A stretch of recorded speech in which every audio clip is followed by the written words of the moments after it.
Thank you, Tobe. I wrote down some stuff so I wouldn't forget what we'd like to communicate. My family put this together. So obviously my name is Mike Patty. This is my wife, Becky. We'd both like to thank you for showing up here today. I'd like to read a statement. I got to put my glasses on for this. So show my age a little bit. This is a statement from Abby's family. Abby and Libby loved each other. Throughout this tragedy, we have honored their memory by caring for and respecting each other. We respect Libby's family decision to speak publicly at this time, just as they respected our family's decision not to speak publicly, the family of Abby Williams.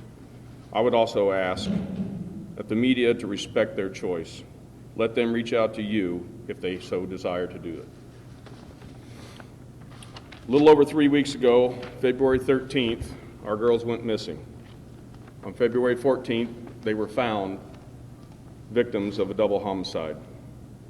This horrible crime has torn a hole in our families that'll never heal. It's the small things that seem to hurt the most. It's just natural to holler for them to come to dinner or in the mornings to get up and get ready for school. Then expect them to come through the door after school. The silence when we don't hear their voice. Our girls were excited about the upcoming softball season. Just the day before all this happened,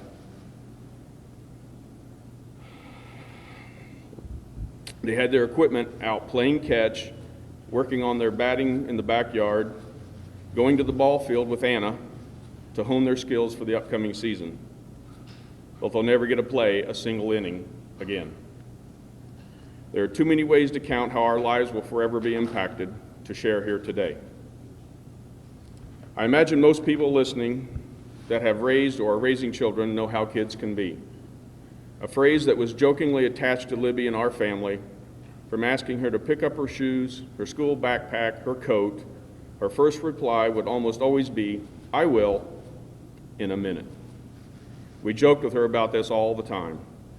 I believe if she were able to speak, she would ask people, please, give her the 1 minute she always asked for, to really study the picture and listen to the audio clip. Someone out there knows this person or persons. He's someone's neighbor, coworker, family member, friend, husband, or acquaintance. If and when any new information is released by law enforcement, please take another minute from your day to review all the information and help us collect the pieces of this puzzle. Both of our families are requesting everyone to please help Abby and Libby. Look for someone who's recently changed their appearance, cut their hair, shaved, or started wearing different clothes. Have they changed in some strange manner that just seems a little odd? If you think it could be, but then say, no, he's not like that, go with your initial instinct. Let law enforcement run that information and make that determination. However small it may seem, it is extremely vital to capture every tip we can get. Please, we need your help. At this time, I'd also like to thank law enforcement and officials, along with our employers, pastors, the people and businesses of this great community across the state, nation, and beyond, who have pulled together around us, providing help and support in so many ways. From fundraisers, food for our families and law enforcement, to the hugs, handshakes, kind words, all of these items help. But again, we're asking everyone to take 1 minute and study the picture and audio, then report any information you may have to the tip or email line. We also say thank you for all the generous donations for the Reward Fund. To the individuals, groups, businesses, all of which are too numerous to name. A couple that stand out are Pat McAfee and Jim Irsay. With their donation, the Reward Fund is now well over $200,000. The other donations we've received in Libby's name have been utilized to establish a scholarship fund in her name. And the rest of the funds we hope to be used to build a softball field and park in the memory of the girls, so they'll be remembered forever and have something for everyone to enjoy. Now, I would like to thank the news media. I've had several conversations with many of you. Your professionalism and respect for our families has been honorable. We've lost our children, and nothing will bring them back. But through your persevering coverage and help with this investigation, we are confident that together we can bring justice to those responsible for this horrible crime. We appreciate your time and help. Thank you very much.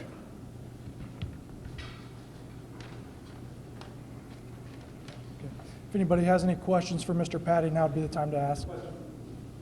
Patty, your granddaughter was heroic in her final moments. She was able to press record on her cell phone and provide the evidence to police the voice that we heard. How did you guys react when you learned that she was able to do this? Well, I'm glad she had the wherewithal to do that, and I certainly hope that that proves to be the vital piece, that helps bring resolution to this.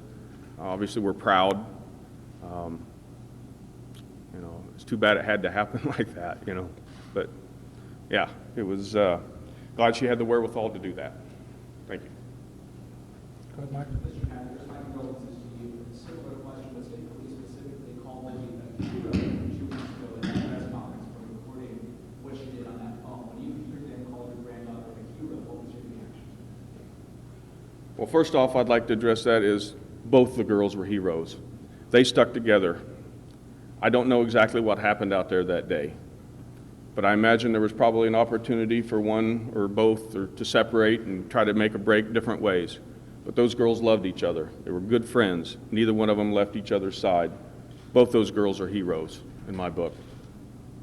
Mike, can you talk about the last thing that you said to your granddaughter, a moment that you might have shared with Absolutely.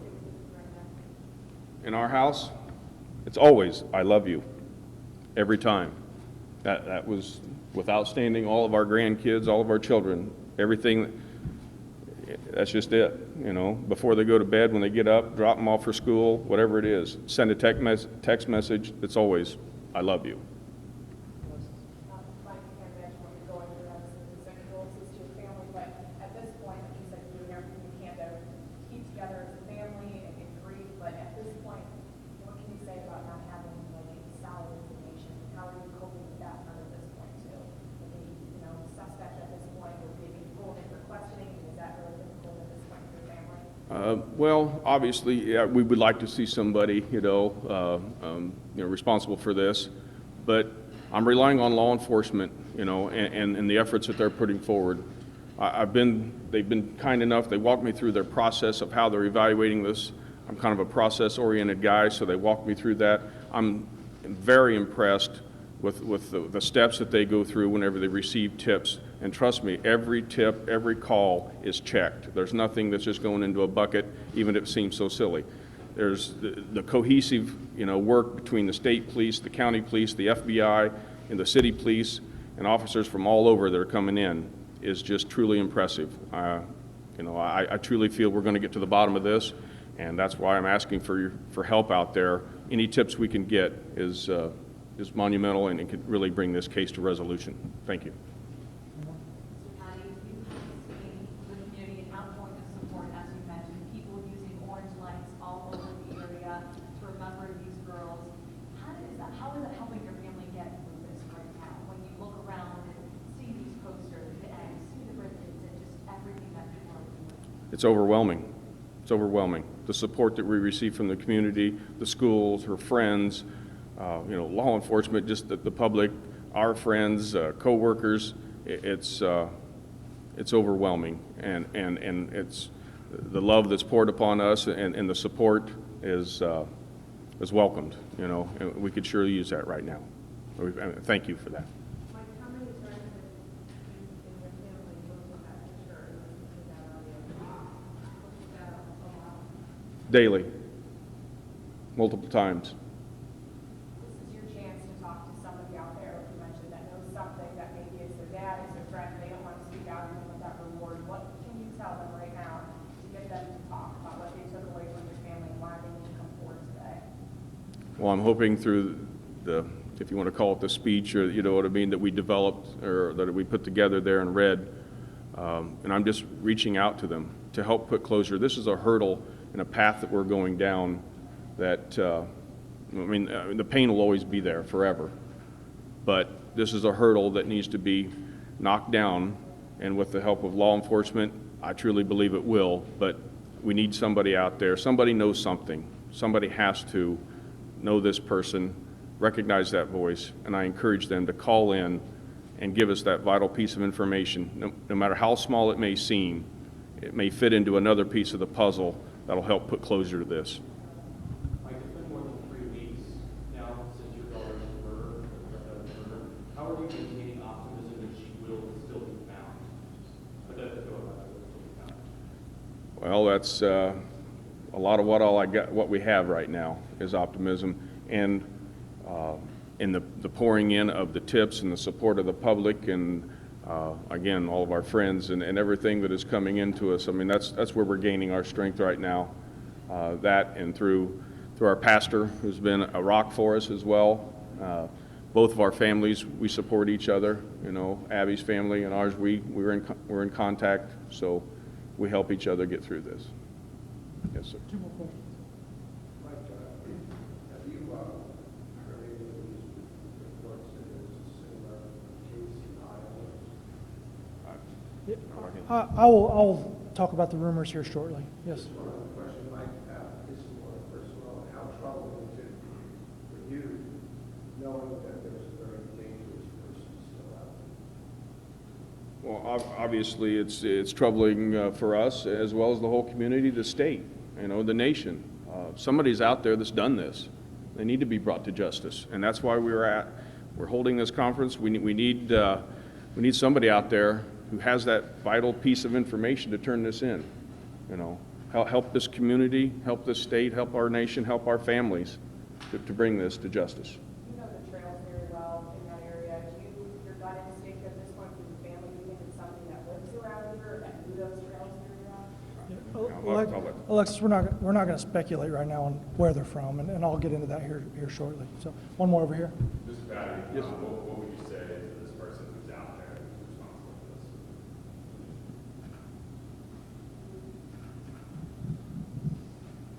I don't know that I have a comment right now. I haven't thought that far ahead, to be honest with you. So try to be a Christian man. So I'll put more thought to that. Last one here. Why do you think Libby has the presence of mind to press before that day? Is that part of her personality? Is that something you guys taught her? Obviously, she's a smart girl. She really was. But we talked a lot about having the presence of mind of your surroundings, and obviously she's kind of a photo buff anyway. That's why the girls were out there taking pictures. That's why they went out there in the first place, to catch the scenery, do some video with each other, and that's just part of what kids do. And trust me, there's hundreds and if not thousands of pictures at home on all of our computers and stuff where all of them have done it over the years. So that's just part of their natural activity. But obviously she had presence of mind, sensed something little strange there, and I'm glad she did. Very glad. Thank you. Appreciate it.